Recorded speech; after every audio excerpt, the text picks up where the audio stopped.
Continuaremos con la segunda parte del video de Bacillus gram negativus no enterobacterias. Esta vez abordaremos la especie de Pseudomonas.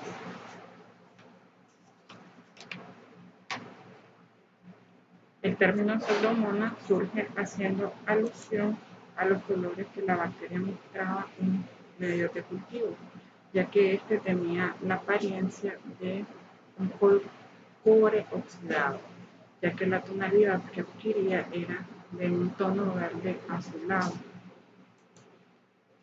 En cuanto a la morfología, este es un Bacillus gram negativo, tiene forma de cocobacilo, son no esporulados, tienen metabolismo aerobio estricto y son móviles mediante la presencia de flagelos polares.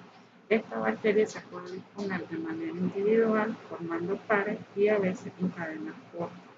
Es considerado un patógeno ovícuo, oportunista y bastante persistente en el medio ambiente.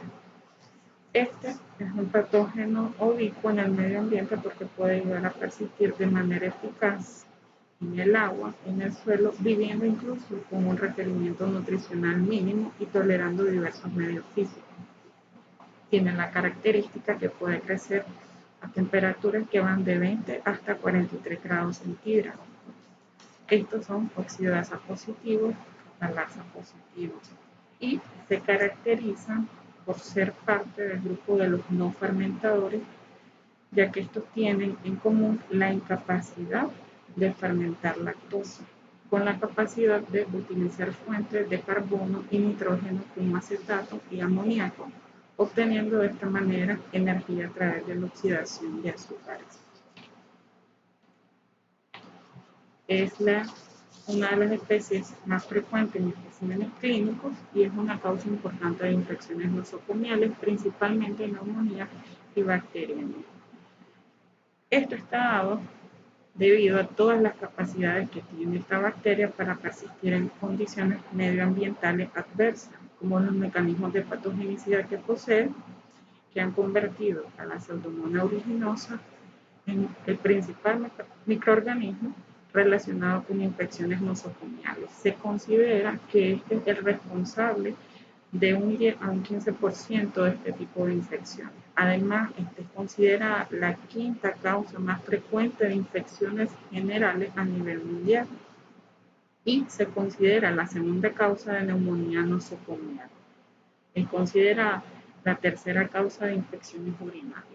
Produce infecciones de la vía urinaria asociadas a cuidados de la salud en pacientes portadores de sondas urinarias, pacientes que están cursando con un cuadro de endocarditis o infecciones del sistema nervioso central, en pacientes que están ingresados en unidades de cuidados intensivos e inmunodeprimidos. Este es considerado el cuarto responsable de infecciones del sitio quirúrgico y se considera que es el séptimo responsable de cuadros de sepsis. La principal población afectada por este microorganismo, que es oportunista, son las personas inmunocomprometidas. Pueden ser personas que han sido afectadas por una quemadura o personas que tienen fibrosis quística. Con respecto a los factores de virulencia de esto, vamos a encontrar que existen factores de patogenicidad asociados a la célula bacteriana como tal. Dentro de esto tenemos el flagelo y los glicopolisacáridos. El flagelo polar que tiene la Pseudomonas le confiere la motilidad a las células. Además, este contiene una proteína flagelada llamada FLIP-D, que le confiere a la bacteria la capacidad de adherirse a la mucosa de las vías respiratorias. Además del flagelo, vamos a encontrar fimbrias que están en la superficie de la célula y que favorecen la adherencia a las células epiteliales del hospedador.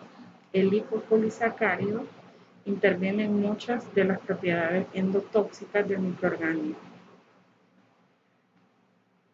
Vamos a encontrar otro tipo de factores de patogenicidad, que estos se categorizan como factores de patogenicidad secretados por las células bacterianas.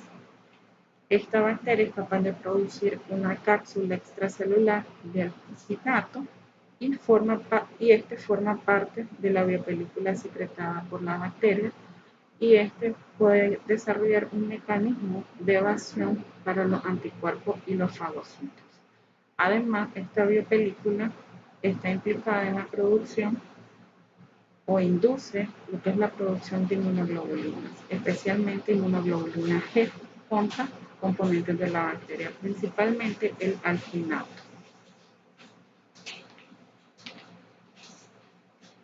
La mayor parte de las cepas de Pseudomonas aeruginosa provenientes de infecciones clínicas producen enzimas extracelulares como la elastasa, la proteasa y dos hemolicinas, una fosfolipasa C termolábil y un glucolípido termoestable. Además, ellas producen exotoxina A, la cual causa la necrosis de los tejidos y es mortal cuando se inocula en animales de forma purificada. Esta toxina bloquea la síntesis de proteínas por un mecanismo de acción idéntico al de la toxina de la difteria. Acá tenemos un cuadro donde apreciamos las toxinas implicadas en la patogenia y las enzimas. Vemos que la toxina A se encarga de inhibir la síntesis de proteínas, además de afectar la síntesis proteica y se considera y también produce dermatonecrosis, es decir, que va a generar un daño tisular. Además, es considerada inmunodepresora. La exotoxina S es un inmunosupresor que inhibe la síntesis de proteínas, y la elastasa, tanto la A como la B, degradan la elastina, generan lesión vascular y tisular, que va a generar destrucción de los tejidos y también degrada el complemento. La proteasa alcalina destruye el tejido, inactiva la inmunoglobulina G, los neutrófilos, que son los fagocitos, e inactiva el interferón. En tanto, la fosfolipasa C es una hemolicina termolábil que facilita la destrucción tisular y degrada los lípidos y la lecitina. El racnolípido es una hemolicina termoestable que altera los tejidos e inhibe la actividad ciliar del pulmón. Y la exoenzima SUT, que facilitan la diseminación de la bacteria y la invasión tisular y necrosis. Además de estos factores de virulencia, las pseudomonas se caracterizan porque generan resistencia antimicrobiana. De hecho, este se considera como uno de los principales patógenos causantes de infecciones predisponentes a ser multiresistentes debido al entorno intrahospitalario de esta bacteria. Los mecanismos de resistencia son los siguientes: enzimas que modifican a los antimicrobianos como la beta-lactamasa y enzimas que modifican aminoglucósidos. Además, existen otros mecanismos como la adquisición de plásmidos que codifican para genes de resistencia, permeabilidad limitada para los antimicrobianos y la posibilidad de generar una bomba dependiente de energía que expulsa al antimicrobiano fuera de la bacteria. Con respecto a la patogenia, la Pseudomonas aeruginosa es patógena solo cuando se introduce en zonas desprovistas de defensas normales. Es decir, en piel solo se va a introducir cuando tengamos una herida o una solución de continuidad que afecte la integridad de la cubierta epitelial a nivel del epidermis. Por ejemplo, como lo que aprecian acá en la imagen, una herida en la piel, o puede ser incluso por una quemadura. También puede penetrar a través de catéteres intravenosos, sondas urinarias, o cuando existe un cuadro de neutropenia que puede ser secundario a una persona que tiene una neoplasia y está recibiendo quimioterapia o una terapia antineoplasia. La bacteria, ya cuando entra al organismo a través de cualquiera de estas vías, lo que va a hacer es que ella se adhiere a las mucosas y a la piel y la coloniza. Esto lo hace a través del flagelo y las fibras. Luego, ella va a invadir localmente y esto lo hace a través de las acciones de las enzimas y las toxinas que van destruyendo parte del tejido. Y esta también se disemina hasta generar una enfermedad sistémica. El lipopolisacárido desempeña un papel directo en la producción de fiebre, choque, oliguria, leucocitosis y la leucopenia. Además, está ligado a la coagulación intravascular diseminada y el síndrome de dificultad respiratoria en el adulto.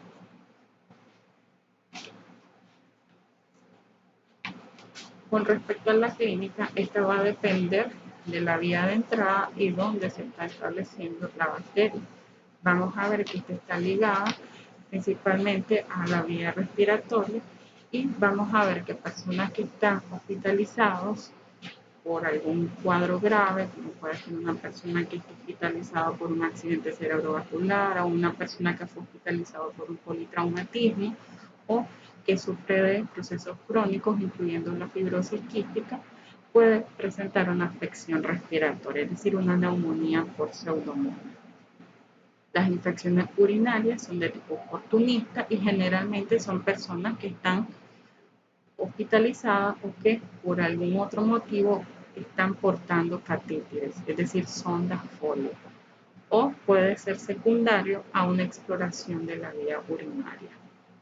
Las infecciones osteoarticulares pueden ser debido a traumatismos penetrantes o procedimientos quirúrgicos, como cuando tenemos una artroscopía que van a evaluar la cavidad articular. El instrumental puede ir contaminado por pseudomonas, entra a esta zona que se considera estéril, que sería la cavidad articular, y obviamente dejamos o inoculamos la bacteria durante el procedimiento.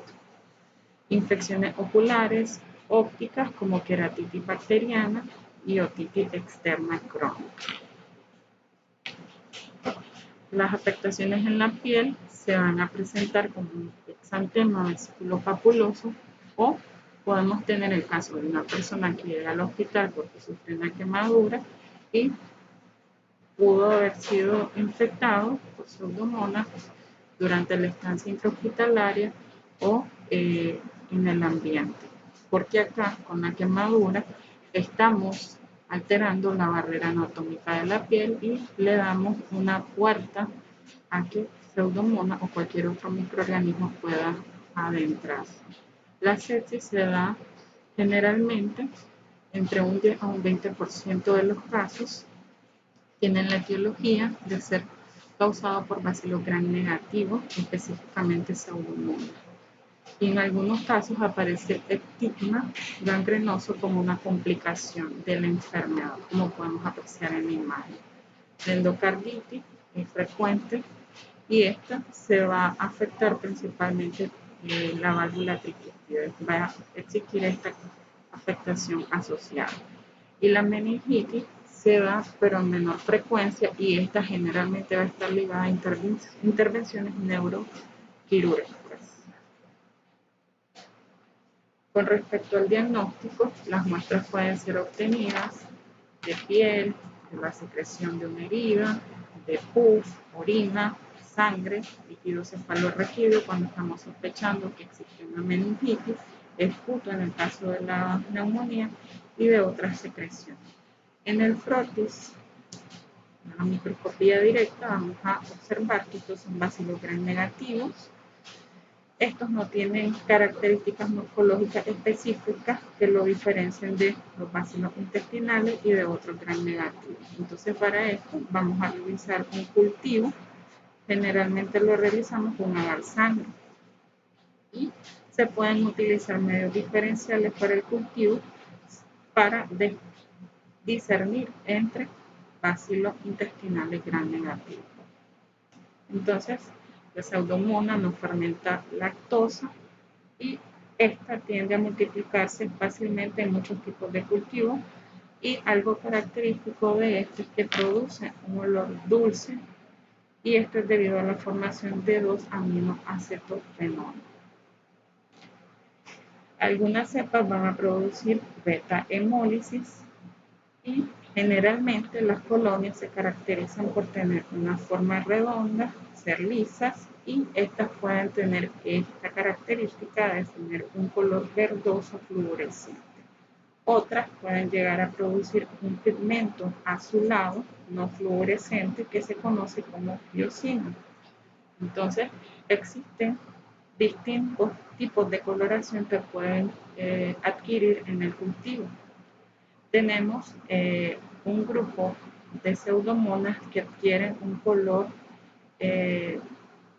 fluorescente, verdoso, que se conoce como bioverdino, que es este que aprecian acá.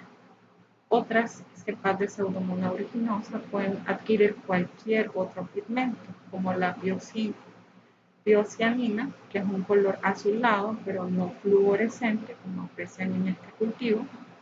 Luego tenemos el biorubina, que generalmente las cepas adquieren un color rojo oscuro. Y por último tenemos la biomelanina, donde el pigmento es de color negro. Y acá tenemos otro tipo de pruebas que podemos realizar, como es la prueba de oxidasa, donde vamos a apreciar que las pseudomonas son oxidasa positivo, son catalasas positivos y estas son argininas de hidrolasa positivo. Bueno, esta es la bibliografía que ustedes pueden revisar para profundizar un poco más del tema de bacilos gram negativos.